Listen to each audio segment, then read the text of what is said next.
Apóstolos, capítulo de número 1. Foi a palavra que Deus colocou no meu coração assim essa noite para estar transmitindo para a igreja. E eu creio que o Senhor há de falar com cada um de nós, porque Deus, sempre que reúne o seu povo, Ele tem algo para nos conceder. Atos dos Apóstolos, capítulo 1, versículo 9 e o versículo 11. Glória a Deus, aleluia. O meu Deus não faz pela metade. O hino que a irmã louvou aqui agora. O meu Deus não faz pela metade. Glória a Deus. Atos dos Apóstolos, capítulo de número 1, versículo 9 ao 11. Eu vou ler, os irmãos acompanham. Está ali também no telão. E quando dizia isto, vendo eles, foi elevado às alturas, e uma nuvem o recebeu, ocultando aos seus olhos. E, estando com os olhos fitos no céu, enquanto ele subia, eis que junto deles se lhe puseram dois varões vestidos de branco, os quais lhe disseram: varões galileus, por que estáis olhando para o céu? Esse Jesus, e dentre vós foi recebido em cima no céu, há de vir, assim como para o céu ouvistes ir. Os irmãos podem sentar. Glória a Deus, louvado seja o nome do Senhor. Bendito seja Jesus Cristo, o Cordeiro de Deus, que tira o pecado do mundo. Eu peguei essa frase desse louvor: e Deus não faz as coisas pela metade. Tudo que Deus faz por completo. Se Ele iniciou algo, pode ter certeza que Ele vai terminar da melhor forma possível. Eu estava lendo esse texto, folheando a Bíblia. Nós estávamos hoje aqui na escola bíblica, muito bom o assunto hoje da escola bíblica referente à alma, né? A alma nossa, a alma do ser humano. E eu confesso para os irmãos que eu aprendi algo que eu não sabia, porque nós estamos sempre aprendendo. E eu sempre falo para os irmãos: conhecimento não preenche espaço. Então há espaço suficiente na sua mente para que você assim possa constantemente buscar o conhecimento. Isso é bom. Quanto mais nós aprendemos, melhor nós estaremos assim exercendo a nossa chamada, o ministério qual Deus nos deu. Fiquei muito alegre em ver a Vitória falando aqui, se expressando. Ela tem que chamar de Deus na palavra.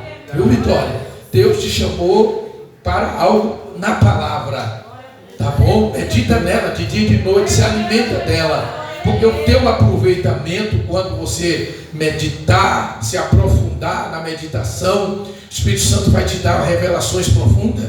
E o momento que você estiver falando aqui, ou pregando para alguém acerca das coisas de Deus, o Espírito Santo vai te lembrar. E aqueles que estarão te ouvindo irão assim ser abençoados por algo que você meditou e está falando da parte de Deus.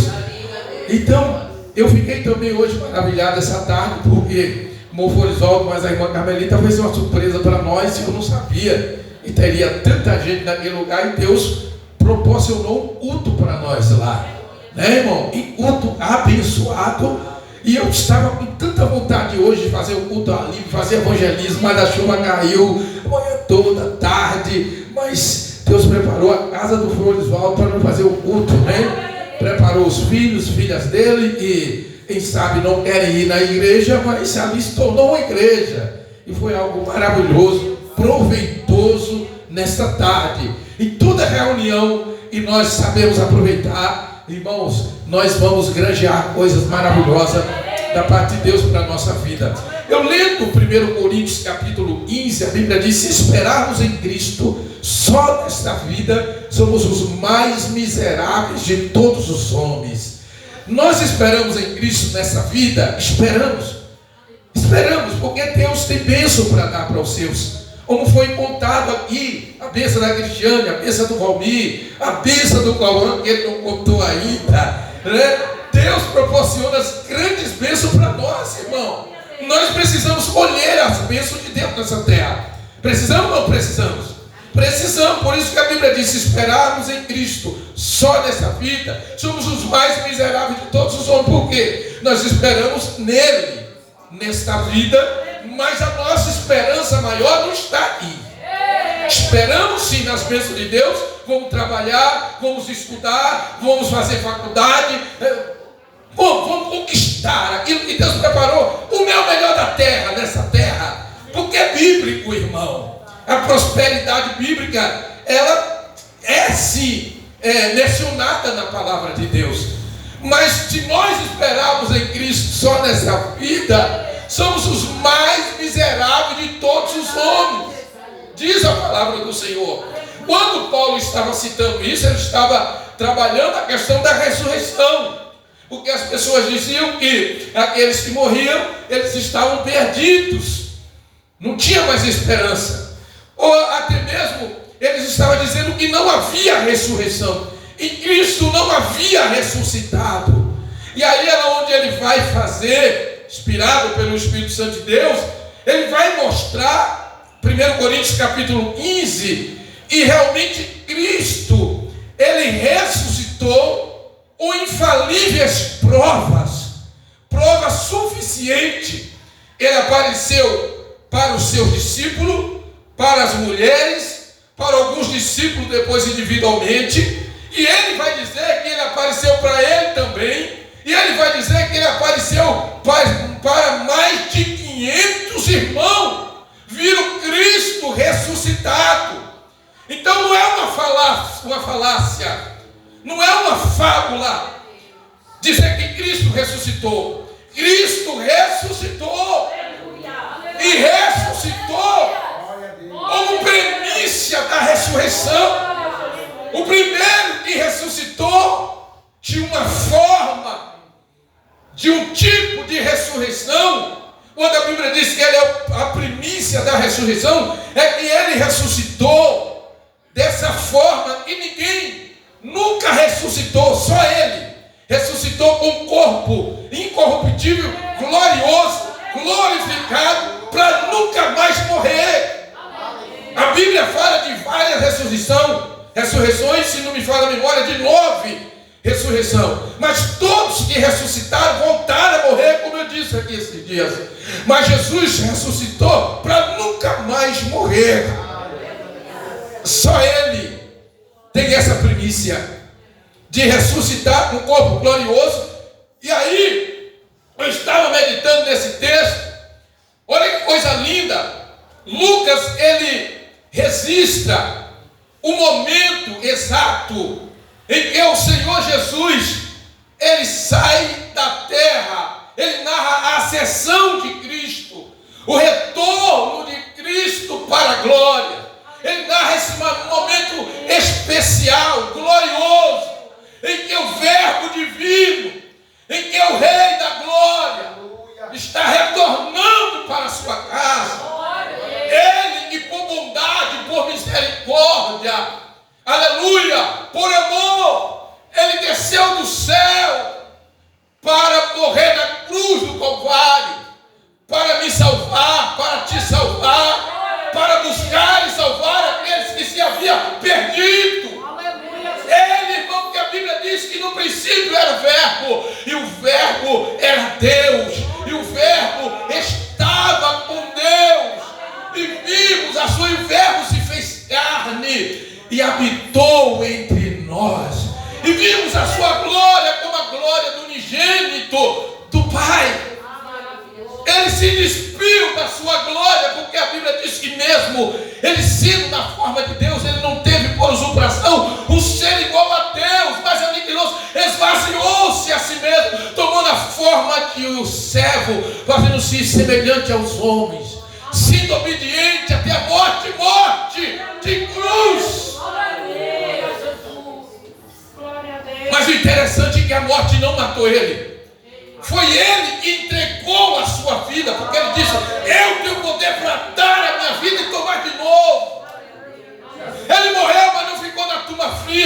terceiro dia ele ressuscitou. 40 dias ele esteve com os discípulos, instruindo, ensinando a ele, dando os últimos mandamentos, as últimas instruções. Um corpo glorioso, ressuscitado. Mas como eu disse para os irmãos, ele precisava voltar. Porque como ele disse, se eu não for, o outro, o Consolador, não virá a voz. Então eu tenho que ir. Então chega um momento em que o mestre, ele tem que voltar. Depois que ele morre, 40 dias com o discípulo, no último dia, ele vai para o Monte das Oliveiras. Não sabemos quantas pessoas estavam ali, mas alguns estudiosos dizem que ali estava por cerca de mais de 120 pessoas. Naquela ocasião em que Jesus está no Monte das Oliveiras, e ele começa dando as últimas instruções para os discípulos: fica na cidade de Jerusalém, até que do alto vocês sejam revestidos de poder. Porque na verdade João batizou com água, mas vós sereis batizados com o Espírito Santo não muito depois desses dias. E aqueles, pois, que havia reunido, perguntaram, dizendo: Senhor, restaurarás tu nesse tempo o reino a Israel? Note que os discípulos estão preocupados com a situação política de Israel, estava sob o jugo romano na época, mas Jesus tem algo maior para eles. Eles não deviam se preocupar com coisa secundária, mas eles deveriam se preocupar com algo primordial na vida dele. Eles deveriam se preocupar com o reino de Deus, com a obra, com a missão a qual Deus havia determinado para eles. E aí é onde Jesus vai dizer, e disse-lhe: não vos pertence saber os tempos ou as estações que o Pai estabeleceu pelo seu próprio poder, mas receberei a virtude do Espírito que há de vir sobre vós, e serei testemunha, tanto em Jerusalém, como em toda a Judéia, Samaria e até os confins da terra.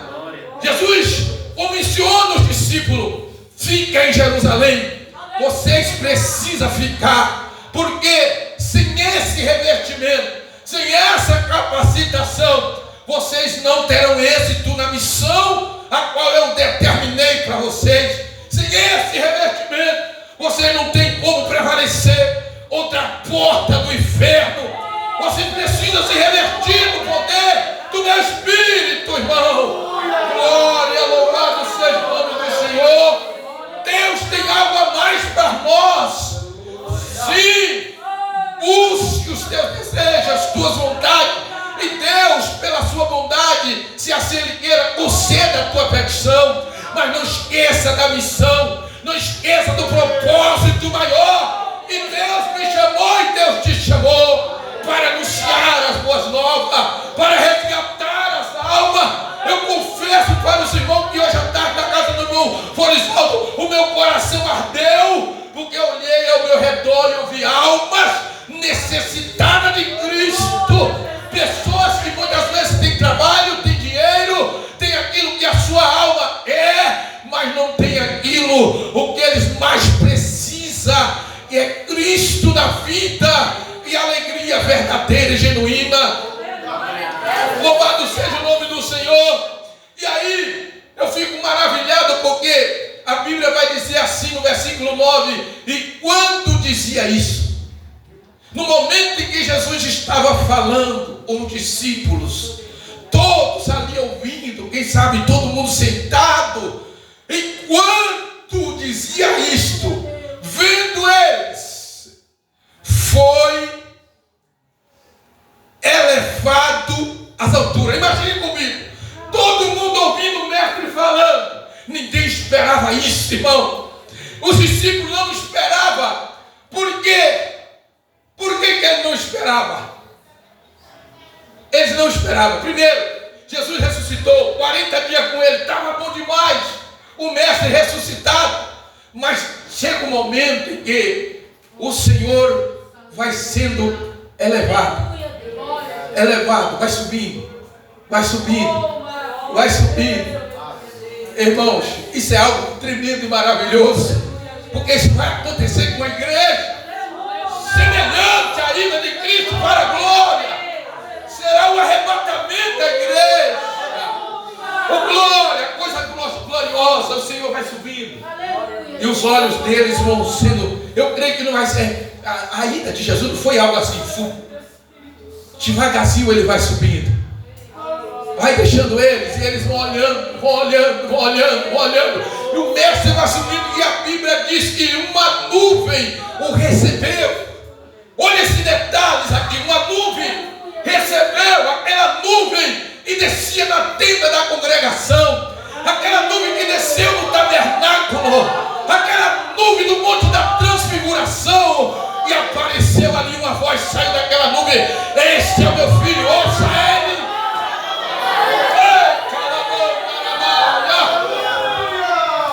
A nuvem da presença de Deus que desceu na porta da tenda da congregação. Aquela nuvem que acompanhou Israel durante 40 dias pelo deserto. No deserto quente, aquela nuvem cobria eles. E o interessante é que a natureza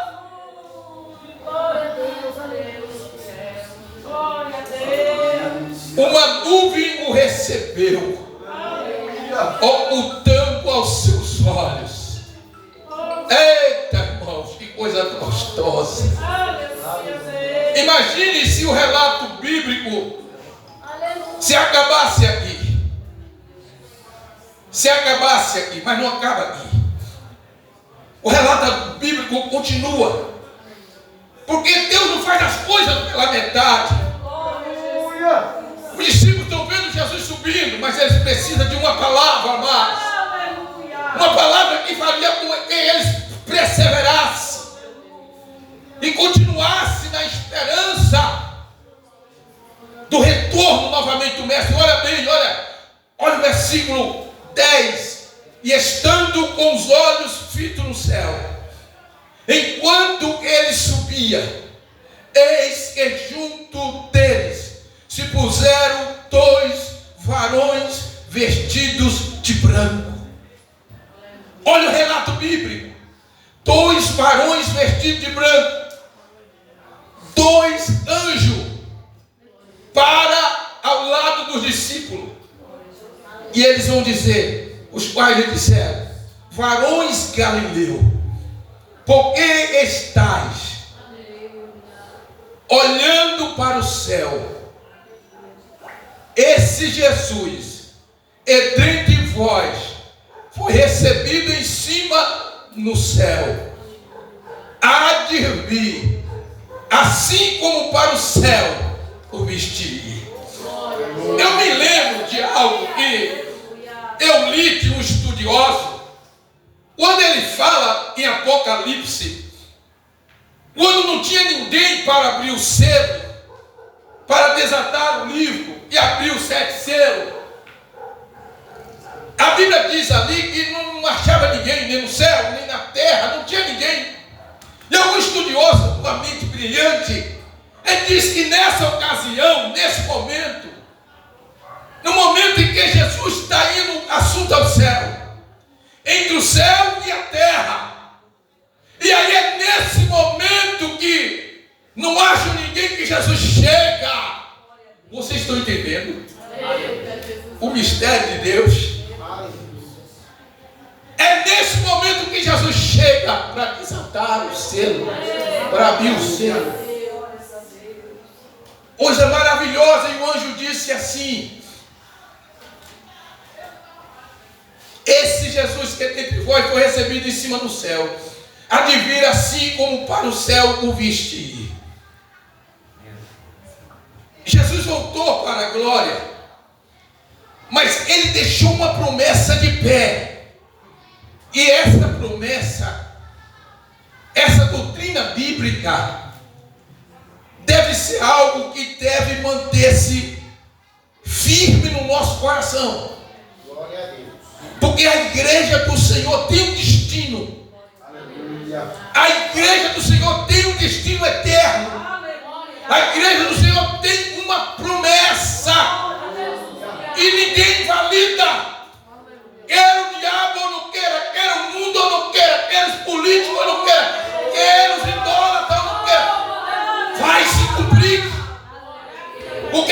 prometeu é fiel.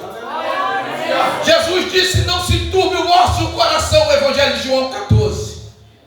Credes em Deus e crede também em mim. Na casa do meu Pai há muitas moradas. Eu sei que a minha morada está preparada. Quem acredita que a sua está lá também? Meu Deus do céu. Há muitas moradas. Isso quer dizer que tem morada suficiente para todo mundo. Há muitas moradas. Se não fosse assim, não teria dito: vou preparar lugar. E quando eu for e vos preparar lugar, virei outra vez e levarei-vos para mim mesmo, para que aonde eu estiver, estejais vós também. Estejais vós também. Há uma promessa e a igreja deve se agarrar a esta promessa. O presbítero Claudio, ele leu algo lá no ponto de pregação, ele pregou Mateus capítulo 24, que diz: aquele que permanecer até o fim será salvo. Essa é uma promessa e ninguém invalida essa promessa, porque Jesus disse: passa céu, passa terra, mas a minha palavra não há de passar. Firme nesta promessa deve estar a igreja em todo o tempo, porque esse evento ele está prestes a acontecer. Tudo indica que a qualquer momento nós ouviremos o soar da trombeta. Eu vou dizer mais uma vez: tudo indica que a qualquer momento nós ouviremos o soar da trombeta. Porque a minha Bíblia, tua Bíblia diz aqui na carta de 1 Tessalonicenses: porque se crermos que Jesus morreu e ressuscitou, assim também aos que Jesus dorme, Deus os tornará a trazer com Ele. Dizemos, pois, isto pela palavra do Senhor, que nós, os que ficarmos vivos para a vinda do Senhor, não precederemos os que dormem. Porque o mesmo Senhor que subiu, olha aí, 1 Tessalonicenses 4:16, o mesmo Senhor que subiu, porque o mesmo Senhor descerá do céu com alarido e com voz de arcanjo e a trombeta de Deus. Eu vou me entreter um pouquinho aqui. Eu escrevi tanta coisa, mas não vou nem olhar para o livro. Eu escrevi tanta coisa, mas eu vou deixar o Espírito Santo me conduzir. Irmãos, esse texto é um texto tremendo. Porque se pormenores você examinar aqui o que está acontecendo na igreja em Tessalônica, os crentes estão preocupados com os seus entes queridos que morreram.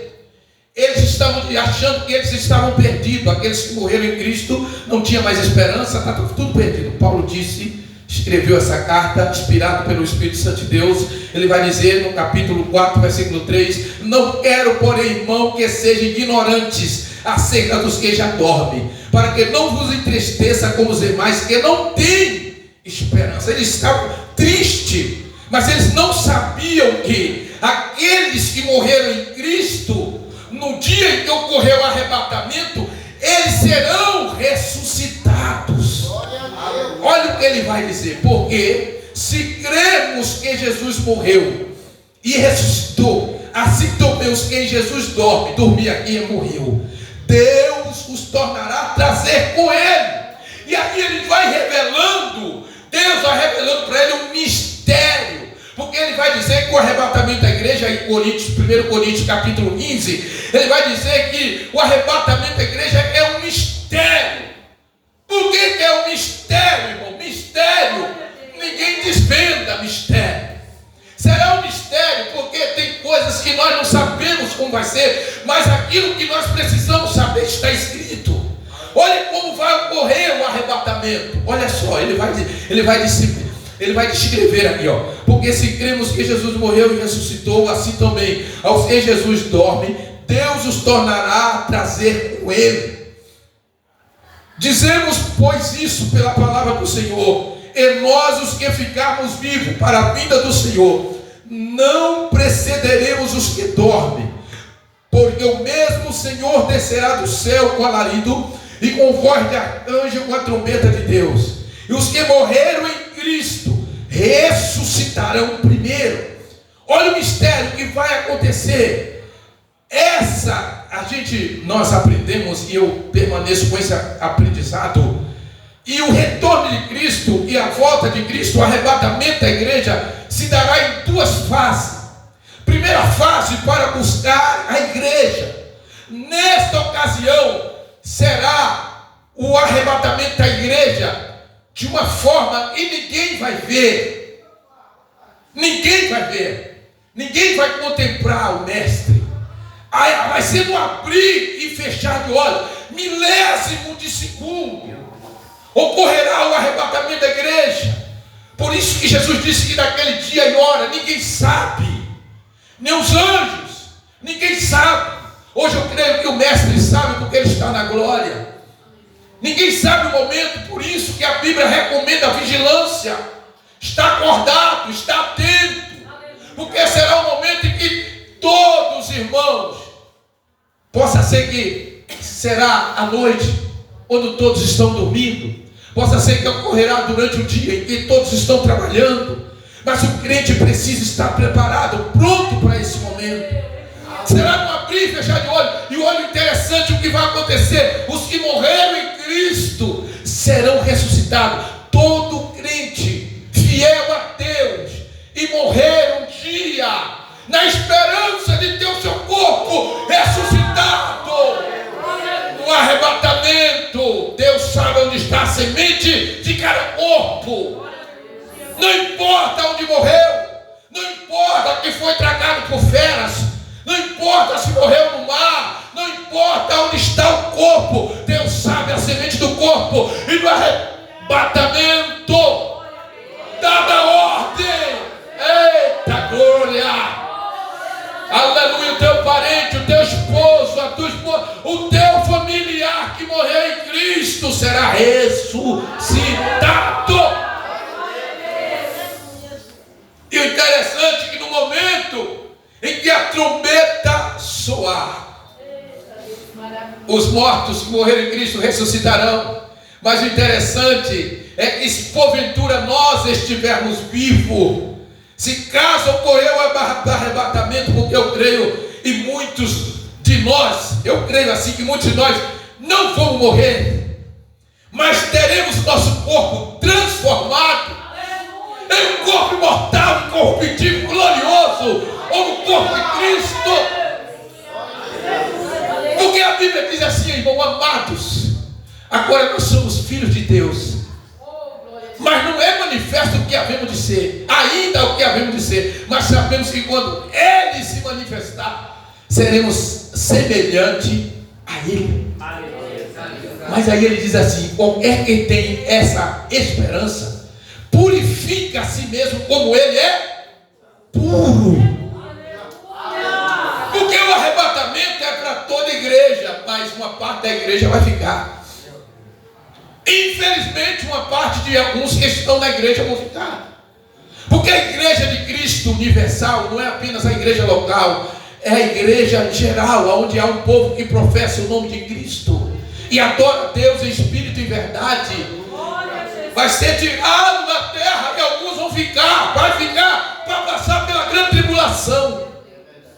E o interessante, eu volto lá no que eu estou falando, e no momento em que houver o arrebatamento da igreja, os que morreram em Cristo serão ressuscitados. Aí ele diz assim: e depois,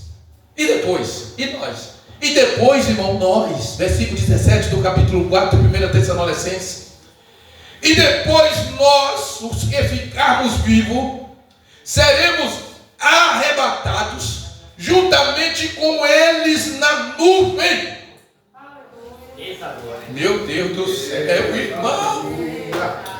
E aí, eu fico maravilhado porque nesse momento, a Bíblia vai dizer na carta de 1 Coríntios, capítulo 15, versículo de número 51, vou lendo 50. E agora digo isso, irmão, que carne e sangue não pode herdar o reino de Deus. Por isso que nós precisamos sofrer essa transformação, essa mudança, essa transformação que será ortogada por Deus no momento do arrebatamento. Por quê? Porque carne e sangue não herdará o reino de Deus, nem a corrupção herdará a incorrupção. Aí diz o versículo 51 do capítulo 15 de 1 Coríntios: eis aqui vos digo o mistério, na verdade, nem todos dormiremos, mas todos seremos transformados. Enquanto os salvos que morreram em Cristo está sendo ressuscitado, no mesmo momento está ocorrendo a transformação dos salvos que não morreram, que estão vivos. Por isso que ele disse que é um mistério. Vou continuar. No momento, num abrir e fechar de olhos, até a última trombeta, porque a trombeta soará e os mortos ressuscitarão incorruptível e nós seremos transformados. Porque convém que isto que é corruptível se revista da incorruptibilidade, e que isso que é mortal se revista da imortalidade. Vou continuar lendo. E quando isso que é corruptível se revertir da incorruptibilidade, e isso que é mortal se revertir da imortalidade, então cumprir-se-á a palavra, está escrito: tragada foi a morte na vitória. Onde está, a morte, o teu agrilhão? Onde está, inferno, a tua vitória? Ora, o agrilhão da morte é o pecado, e a força do pecado é a lei. Mas graças a Deus, Ele nos dá vitória por nosso Senhor Jesus Cristo. Aleluia! Ei, calamaia! Aí ele diz assim: portanto, consolai-vos uns aos outros com esta palavra. Termina aqui. Essa palavra serve de consolo para mim e para você. Porque a luta dessa vida vai se findar um dia. Você pode não ter nada que você precisa, e você almeja, talvez você não tenha tudo, mas você tem um céu de glória. Você tem uma casa construída no céu. Ó, irmão, eu não sei de que lado do rio da vida vai ser a minha casa. Eu não sei, mas eu sei de uma coisa: do outro lado que você tiver, eu vou te ver do outro. Eu não sei se a minha casa vai ser debaixo da árvore da vida. Oh, namastê, calamaia. Não espere em Cristo só nesta vida, porque as coisas desta vida é transitória, passageira. Mas aquilo, a Bíblia diz: mas como está escrito, o que o olho não viu, o ouvido não ouviu, e não subiu ao coração do homem, são as coisas as quais Deus preparou para os que o amam. Esse Deus é tremendo. Eu já estou terminando, mas depois que Paulo dá todo esse relato aqui acerca da ressurreição, aí no versículo 58 de 1 Coríntios capítulo 15, ele diz assim, ó: portanto, meus amados irmãos, sede firme e constante e sempre abundante na obra do Senhor, sabendo que o vosso trabalho não é vão no Senhor. Ele termina dessa forma, porque os crentes estavam preocupados: eu vou trabalhar para quê? Depois da morte não tem mais nada. Mas ele está falando: não, rapaz, trabalha, não espere Cristo só nessa vida, não, trabalha, vai ver a ressurreição. Aleluia. vitoriosa. Se firme nessa palavra, segura nela, irmão. Segura nessa promessa que você vai ver. Vai acontecer o arrebatamento da igreja.